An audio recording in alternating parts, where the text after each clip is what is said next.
لمسجد الكوفة المعظم أبواب عديدة، منها باب الثعبان وباب الرحمة وباب كندة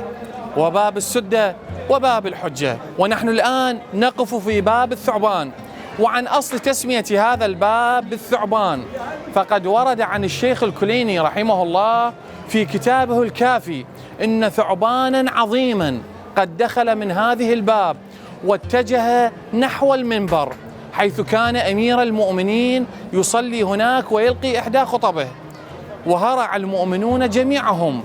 إلى قتل الثعبان أو طرده، ولكن أمير المؤمنين روحي له الفداء أمرهم بأن يتوقفوا وأن يتركوه، فتوقف الجميع وتركوه،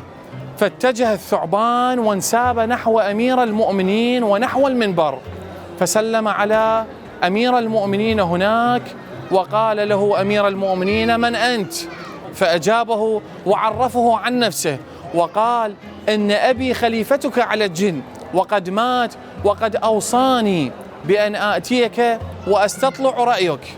فما تأمرني به وما ترى يا أمير المؤمنين؟ فأجابه سيدي مولاي علي بن أبي طالب عليه السلام: أوصيك بتقوى الله وأن تنصرف وأن تقوم مقام أبيك على الجن، فإنك خليفتي عليهم.